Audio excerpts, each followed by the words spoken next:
with 10.1.5, we got the addition of cross-realm trading. Now, obviously, we had 2 full weeks of it being disabled, but now that it's been here for give or take a week and a half, we've actually gotten to see a pretty good amount of what cross-realm trading can actually do.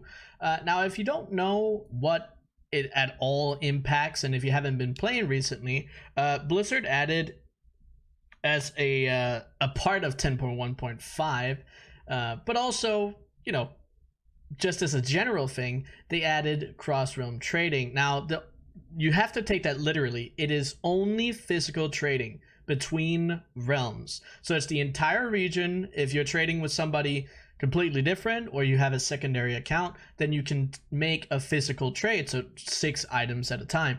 That does not include mailing. It does not include anything else but physical trading.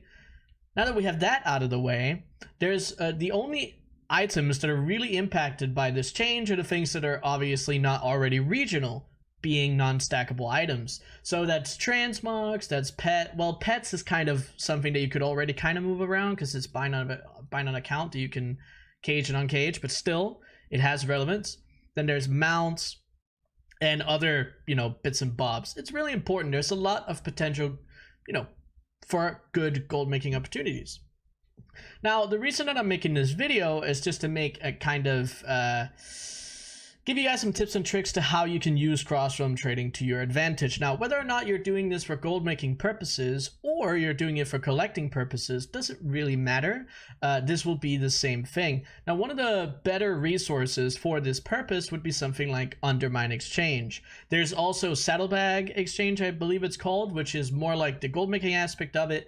But if you are interested in figuring out what is particular item is worth, then you can search it up. You have to be careful though with Undermine Exchange, because if you were to search up let's say Skullflame Shield, perhaps this item has so many different item levels. So if you're searching up this item on a realm that's not very big, we'll do a Sure Mist, maybe, if I can find that. Can I find it? I can. It's hiding from me. Here, on EU. I know this is a small realm. So you'll be able to see, when I search up Skullflame Shield, we won't necessarily get all the item levels because a lot of these items maybe won't get posted, right? So every time you search up for an item, make sure that you either know all the item levels or search in one of the bigger realms to get a full aspect of how the market is put together. Now, the secondary part of it is you can click on an item and then you get historical data. And this is really important, but in particular for cross-realm trading, what you care about is regional daily history. That's the one we care about, okay? Because here you can see how it's been moving regionally, and then right under there's current regional prices for EU realms or NA or wherever you're looking.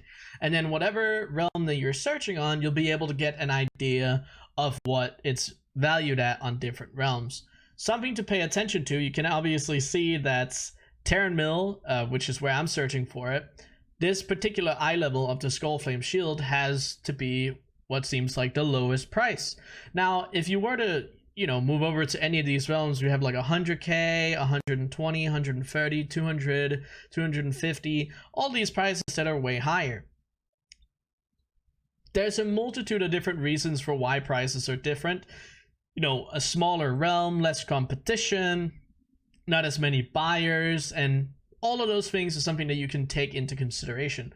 But the thing is, you can take crafted items, you can take mounts, you can take farmed items, whatever it is, and just test it out on a couple of different realms. You can start out on the easier places to sell things, which would be full pup realms, and then you can start out with, you know, medium pup realms, depending on how much time you have to post things, but it's an additional way to actually make some gold.